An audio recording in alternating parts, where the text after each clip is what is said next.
Okay, so some of you might know that Apple is working on a pair of AR glasses.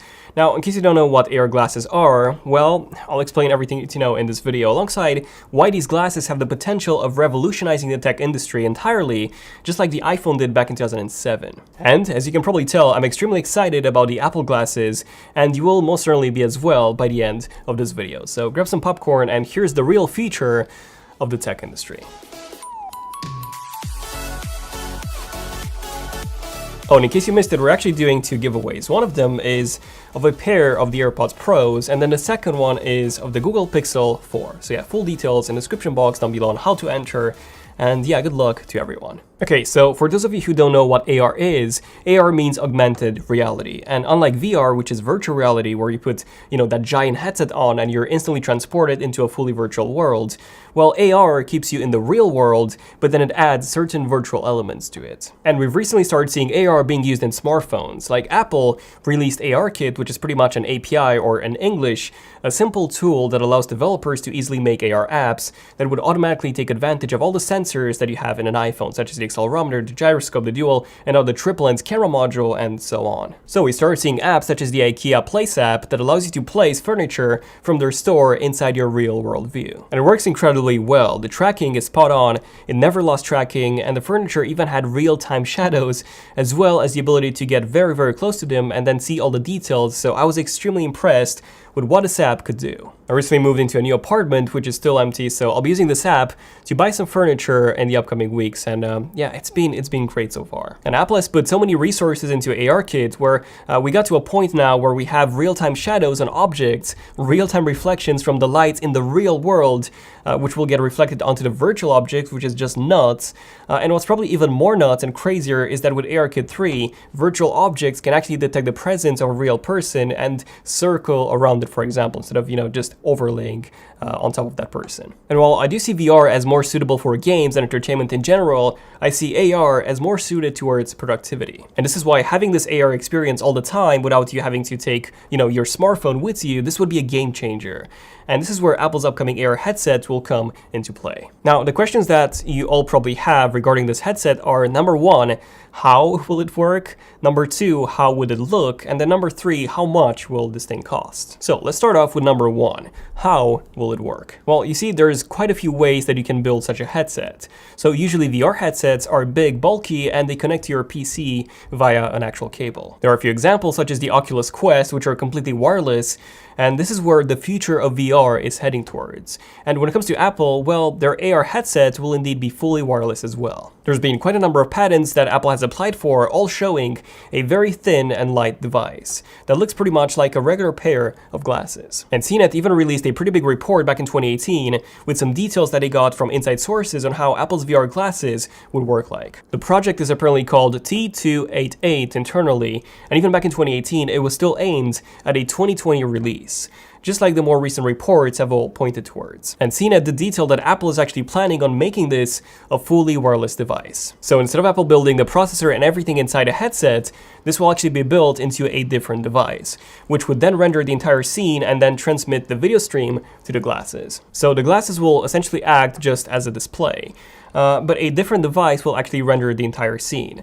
Otherwise, the glasses will have to be very, very thick in order to accommodate a larger battery that would be required for driving such a powerful processor. And yes, in case you're wondering, the glasses will also be housing multiple cameras for tracking the environment, very similar to the Oculus Quest cameras, it's just that the processing would be done outside of the headset. Now, CNET did mention that Apple will have a separate box that will be processing all the data from the headset. However, Ming-Chi Kuo, who's been pretty much the most reliable source when it comes to Apple leaks, reported earlier this year that that separate processing box would actually be the iPhone, and that the AR glasses would be sold as an iPhone accessory. So this would be very similar to the Apple Watch or the AirPods, essentially a new product category that would go hand in hand with the iPhone. And then another report from Bloomberg that we got back in 2017 pointed towards the exact same thing.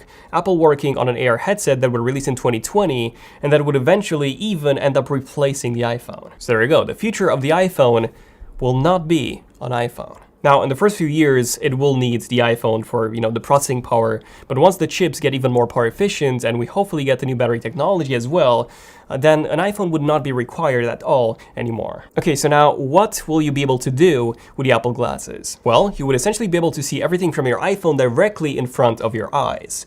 So things such as your messages, your Instagram feed, your emails, all of that would be viewable all the time right in front of your eyes. And no, it would not take your entire field of view, but instead a small window overlay would display all of that data, and it's very likely that you would also be able to reposition that window, resize it, and so on. Now, the AR glasses themselves will indeed have Siri integration, so most of the interaction will be done by voice and by some touch panels which are said to be embedded into the frame itself. Okay, so that's all pretty cool, but what else will it be able to do? Well, the use cases that I would use personally and that I would love to see would be integration with maps, so that you can see the arrows in real time and the directions on the street itself right in front of your eyes. That would be awesome. For example, Google Maps even got a recent update with AR integration, so just go update the app and then just go to navigation and walking directions, and you would indeed be getting real-time directions in the real world with arrows and, directions to where exactly you should be going to. This is just on smartphones at the moment, but imagine having this on a pair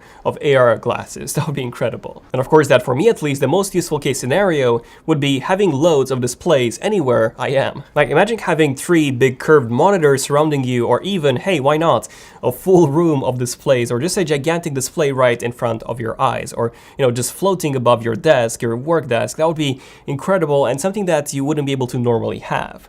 Now, speaking of displays, one of the current issues with AR and VR headsets today is the pixel density of their displays. Essentially, the lower the resolution the display is, the lower the pixel density will be, and the more pixels you will actually see when you put a headset on, which will create this very blurry and grainy effect. The Oculus Quest, for example, which is by far the best VR headset that I have used, has a resolution of 1440 by 1600 for each eye, which is pretty incredible. This is, by the way, on par with the HTC Vive Pro. But you see, even with such a high resolution display, I can still easily see the pixels, and the image quality just isn't realistic at all. So we're still years ahead of extremely high resolution displays on the AR and VR headsets. However, CNET did mention in the report that Apple would actually be using 8K displays in their headset. Yes, VR headsets today, they have a close to 2K resolution per each eye, and Apple wants to use an 8K display for each eye, which is absolutely insane. Like, with a resolution like that per each eye, you should be able to see a perfectly clear image without any pixelation at all, or at least pixelation that's barely even noticeable. But okay, let's be honest here. Can the iPhone drive 2 8K displays while also calculating everything required for the AR tracking in real time? Well, considering that the Apple A10X processor that's inside the Apple TV 4K can actually handle full 4K output and even 4K games, albeit mobile ones, and the Apple A13 processor that's inside the iPhone 11 Pros and the iPhone 11, that one is pretty much twice more powerful than that, and the Apple A14 chip, which will be coming out next year, and it will be the first processor to be based on a 5nm process, that one should smoke the Apple A13 chip. So yeah, it's looking pretty likely that the Apple A14 will indeed be able to push dual 8K output for the Apple AR glasses. Okay, so this was a fairly long section, since how it would work is the most interesting and also the most important parts of any headset. But now let's see, how would it actually look like? Well, considering Apple's patents and the fact that the glasses themselves will only be streaming the data from the iPhone itself, rather than calculating that data themselves, they should look very similar to traditional glasses. Apple does already have 2 wearable devices, the Apple Watch and the AirPods, and they both look good, as in they have an elegant look. However, we can all agree that they do have a weird/unique look to them as well. Like, for example, the Apple Watch is a rectangular smartwatch, and you can immediately tell when someone's wearing an Apple Watch versus a regular watch or any other smartwatch, for example. And the same thing goes for the AirPods. They have this very weird and distinct look to them, so yeah, I do believe that the Apple glasses would have a similar look. They would still look like glasses, but they will have Apple's unique take on them with a more unusual design. This is our concept, by the way, and we actually made it in a realistic way, with a fairly thick frame that houses the battery and the chip for capturing 3D data and then sending it back to the iPhone. So we have 3 cameras on the front and then 2 more on each side for spatial awareness. We have the wireless charging coils because, let's be real, Apple will very likely use a similar charging system as to what they already use in the Apple Watch and the AirPods. So yeah, wireless charging. The speakers would be bone conducting speakers, so the grills that you see on our concept are just there for the design and for the airflow. Now, this is of course our take on it, but I wouldn't be surprised if Apple does something similar. Like I said, a pair of glasses that looks a bit more unique than the rest, just like they did with the AirPods and the Apple Watch. Oh, and speaking of the AirPods, don't forget about the AirPods Pro giveaway. Full details about this in the description. And finally, number 3, how much will it cost? Well, this is actually a bit of a tricky one because you see, in order for Apple to make the best possible AR glasses, they would need to charge loads, as in, actual loads. Like, this is a truly futuristic device that won't be cheap to manufacture by any means. But then at the same time, Apple simply cannot charge $3,000 for this, since, like, who would really buy this in that case? Now, the rumor price is around $1,000 to $1,500 at this point. Which I still think is very expensive, and I don't see many people buying this considering that this is not a phone, but instead an accessory that you also need an iPhone for. Like, take a look at the ceramic edition of the Apple Watch, like how well did that sell? Not that well. What I do suggest Apple to do is make the best Apple glasses that you can, even if it costs $3,000 per unit to manufacture that, and then price it very low. At $300 or so, it's around the same price as the Apple Watch costs, because in that case they will sell loads. They will be sold at a loss. However, Apple can make their money back through software purchases, so that's, for example, what I would do. But whatever price Apple decides to sell them for, we know that they are definitely happening. We've seen multiple reports from Ming Chi Kuo, DigiTimes, Bloomberg, and even actual code found in iOS 13 that points towards Apple actively working on the AR glasses. And apparently, Apple even applied for a patent recently that allows you to adjust the opacity of the display so that the AR objects are more and less visible in the real world. And something that I find to be even more interesting is a recent report coming from DigiTimes that claims that Apple has partnered with Valve to develop the AR headset. Now, this is really interesting because you see Valve just released their own headset, the Valve Index, recently, which is pretty much the highest end VR headset that you can buy. And the HTC Vive and the Vive Pro have both been made in partnership with Valve. So Valve has been in the VR industry for quite a few years now and has definitely been one of the pioneers of VR. And Apple partnering with Valve is just some amazing news. But yeah, let me know in the comments what you guys think about the Apple AR glasses. Would you actually use one, and what would you use it for? Like I said, in my case, it would be having loads of monitors. That would be my main use case scenario. I would love to do that. Aside from that, just social media and having my emails and messages with me all the time, easily accessible. But once again, let me know in the comments what what will you be using it for? Once again, don't forget about the AirPods Pro giveaway and the Pixel 4 giveaway. Full details in the description box down below. But this has been pretty much it. So thank you for watching. I'm Daniel, and I'll see you guys in the next one. Enough Tech, signing out. Cheers.